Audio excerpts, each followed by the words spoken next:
पक्षीपुर नामक गांव में एक टुनटुनी चिड़िया रहा करती थी। वे टुनटुनी चिड़िया रंग करने का काम करती थी। वे टुनटुनी चिड़िया गांव-गांव जाकर पक्षियों के घरों पर रंग किया करती। गांव के तमाम पक्षी भी टुनटुनी चिड़िया से ही रंग करवाते थे, क्योंकि वे बहुत अच्छी और ईमानदार थी। और दूसरे जंगलों के पक्षी भी टुनटुनी चिड़िया से ही रंग करवाने के लिए आते थे और उसी का रंग पसंद करते थे। टुनटुनी चिड़िया के घर के सामने एक कालू कौवा भी रहता था। वे कालू कौवा हर वक्त टुनटुनी चिड़िया से जलता रहता था, परंतु वे कालू कौवा टुनटुनी चिड़िया को नीचा दिखाने और उसके काम खराब करने की योजना बनाता रहता था। और जंगल के तमाम पक्षी भी टुनटुनी चिड़िया को ही पसंद करते थे। इस बात पर भी कालू कौवा टुनटुनी चिड़िया से बहुत जलने लगा था। टुनटुनी चिड़िया का घर भी बहुत सुंदर था। कालू कौवा उसके घर को भी देखकर जलता रहता था, क्योंकि कालू कौवे का घर तो बिल्कुल टूटा फूटा था। वे कालू कौवा कहता है, ये टुनटुनी चिड़िया कितनी चालाक है, अपना घर देखो कितना सुंदर से रंग किया है। ये नहीं होता कि पड़ोसी का भी घर रंग कर दे। रोज इतने ढेर सारे पक्षियों के घरों पर रंग कर आती है और वहाँ से इतने सारे पैसे भी लाती है। ये नहीं होता कि कोई अच्छा सा भोजन बना के मेरे घर भेज दे। वे कालू कौवा खुद तो कुछ करता नहीं था और टुनटुनी चिड़िया के माल पर नजर रखता था, परंतु वे कालू कौवा हर वक्त मौके की तलाश में रहता था कि कहीं न कहीं पक्षियों के सामने टुनटुनी चिड़िया की बेइज्जती हो जाए। आज कई दिनों बाद बंटी कबूतर टुनटुनी चिड़िया के घर आता है और टुनटुनी चिड़िया से कहता है, टुनटुनी बहन, तुम्हारे लिए एक काम आया है। जंगल में एक सेठ पक्षी आए हैं। उन्होंने जंगल में अपना नया घर बनवाया है और वो सिर्फ तुम्ही से कलर करवाना चाहते हैं, क्योंकि जंगल के तमाम पक्षियों ने तुम्हारा ही नाम दिया है कि तुम सबसे अच्छा कलर करती हो। वो कलर के पैसे भी तुम्हारी मर्जी के ही देंगे। लेकिन टुनटुनी बहन, एक बात है, उल्लू सेठ काम के मामले में बहुत सख्त है। उसका कहना है कि अगर मुझे कलर पसंद नहीं आया तो मैं 1 रुपया भी नहीं दूंगा और उस टुनटुनी चिड़िया को जेल में बंद करवा दूंगा। अरे बंटी भाई, अब पसंद नापसंद आने की चिंता मत करें। मैं ऐसा कलर करूंगी कि उल्लू सेठ को ज़रूर पसंद आएगा। और हाँ, मैं उल्लू सेठ के नए घर को रंग करने के 500 रुपये लूँगी। ठीक है टुनटुनी बहन, पैसों की तुम चिंता मत करो, बस कलर अच्छा होना चाहिए। और हाँ, कल काम पर आ जाना। वे कालू कौवा अपने घर के बाहर खड़े होकर सारी बातें सुन रहा होता है और मन ही मन कहता है, अच्छा, ये उल्लू सेठ के घर पे कलर करने जाएगी, अब मज़ा आएगा इसको। अब मैं इसको दिखाऊंगा कि कालू भाई भी क्या चीज़ है। और अगले ही दिन टुनटुनी चिड़िया उल्लू सेठ के घर पर रंग करने के लिए पहुंच जाती है और शाम तक वे टुनटुनी चिड़िया उल्लू सेठ के घर को बहुत सुंदर सा रंग कर देती है। वे टुनटुनी चिड़िया घर देख कर गई थी।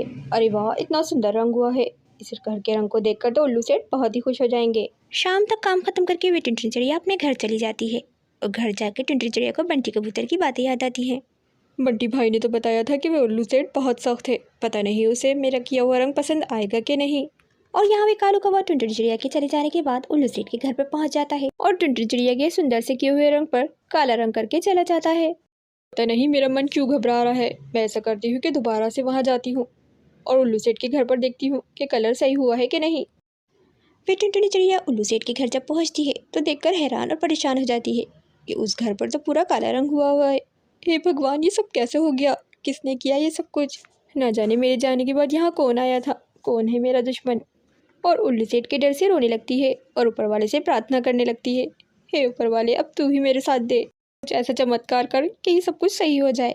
अभी वे टुनटुनी चिड़िया यही प्रार्थना कर रही होती कि अचानक गहरे गहरे बादल आ जाते हैं और तेज़ बारिश शुरू होने लग जाती है।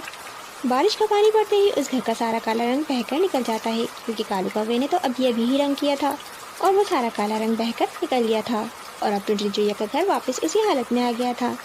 घर को वापस अपनी हालत में देखकर टुनटुनी चिड़िया बहुत ही खुश होती है और ऊपर वाले का बहुत धन्यवाद करती है। और टुनटुनी चिड़िया का घर खराब करने के बाद कालू कौवा जब अपने घर आता है तो देखता है कि उसका घर भी टूटा पड़ा है, क्योंकि उसका घर तो पहले से ही टूटा फूटा था और यूँ अचानक बारिश हो गई थी, जिसके कारण उसका घर टूट गया था और यूँ कालू कौवे को उसकी किए की सज़ा भी मिल गई थी। और यहाँ दूसरी तरफ उल्लू सेठ टुनटुनी चिड़िया के किए हुए रंग को देखने के लिए उस घर पर आता है तो देखकर बहुत ही खुश होता है। वे टुनटुनी चिड़िया को 500 के बजाय 1000 रुपये देता है और उससे कहता है कि मेरे सारे घरों के रंग अब तुम ही करोगी। ये सब सुनकर टुनटुनी चिड़िया बहुत खुश होती है और ऊपर वाले का बहुत धन्यवाद करती है। देखा बच्चों आपने, जो किसी का बुरा नहीं चाहते तो उनके साथ भी बुरा नहीं होता। ऊपर वाला अच्छाई का बदला ज़रूर देता है। गाइस, वीडियो पसंद आए तो हमारी वीडियो को लाइक, शेयर और हाँ, हमारे चैनल को जरूर सब्सक्राइब करें। बंटी जी, ये आप ये कैसी बातें कर रहे हैं? इस रात के अंधेरे में मैं अपनी दोनों बेटियों को लेकर कहाँ जाऊंगी? क्या आपको इतना सा भी एहसास नहीं कि मेरी बेटियां होने के साथ ही आपकी भी बेटियां हैं? मुझे नहीं चाहिए बेटियां। मैंने तुझसे पहली बार ही कह दिया था कि मेरा पहला बेटा होना चाहिए, लेकिन फिर भी तूने पहली बेटी ही पैदा कर दी थी। लेकिन ये क्या, फिर दोबारा तूने बेटी पैदा कर दी है? मैं इन तेरी दोनों बेटियों का बोझ नहीं संभाल सकता हूँ। तू भी दफ़ा हो जा और इनको भी ले जा अपने साथ। वैसे भी बेटियां मनहूस होती हैं, धरती पे बोझ। बेचारी टुनटुनी चिड़िया रात के अंधेरे में अपनी दोनों बेटियों को लेकर जंगल की ओर चली जाती है। वहाँ पर उसे किसी पक्षी का खाली घोंसला मिलता है। वो उस घोंसले में अपने दोनों बच्चों को लेकर चली जाती है। टुनटुनी की बेटी अपनी माँ से पूछती है, माँ, पिताजी ने हमें घर से क्यों निकाला है? लेकिन इस बात का टुनटुनी चिड़िया के पास कोई जवाब न था।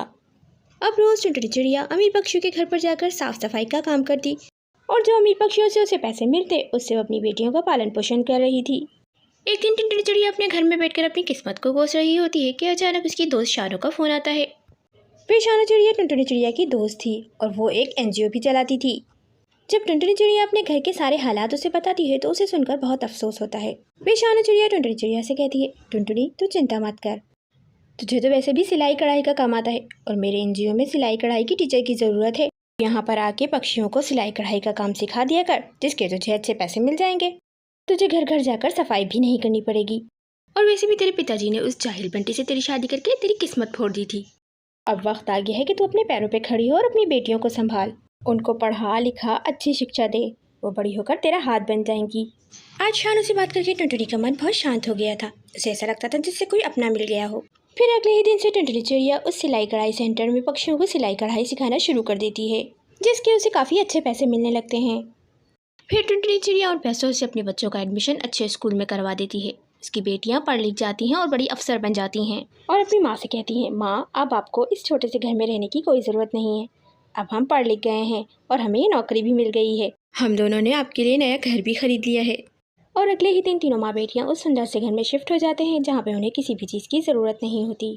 ये सब देखकर टुनटुनी चिड़िया की आंखों में खुशी के आंसू आ जाते हैं और वे रोने लगती है और अपनी बेटियों से कहती है, बेटा, जब तुम्हारे पिता ने मुझे घर से निकाला था मुझे लगता था कि मैंने तुम्हें जन्म देकर जुर्म कर दिया है, लेकिन आज मैं इस कहानी के प्रति सबसे कहना चाहती हूँ कि बेटियाँ बोझ नहीं होती हैं। बेटियाँ बेटों से भी बढ़कर आपका ख्याल रख सकती हैं और आज के दौर में बेटा और बेटी दोनों बराबर है। जो काम बेटा कर सकता है वो काम बेटी भी कर सकती है। कुछ लोग तो दुनिया में ऐसे हैं जिनके पास ना बेटा है और ना बेटी, तो ऊपर वाले के दिए हुए का सम्मान करें। गाइस, इस कहानी से हमें ये प्रेरणा मिलती है कि हमें बेटा और बेटी दोनों में भेदभाव नहीं करना चाहिए। अगर आप भी अपनी बेटी से प्यार करते हैं तो कमेंट सेक्शन में अपनी बेटी से प्यार का इजहार ज़रूर करें और अपनी बेटी का नाम ज़रूर लिखें। हमें आपके कमेंट का इंतज़ार रहेगा। गाइस, वीडियो पसंद आए तो वीडियो को लाइक, शेयर और हाँ, हमारे चैनल को ज़रूर सब्सक्राइब करें।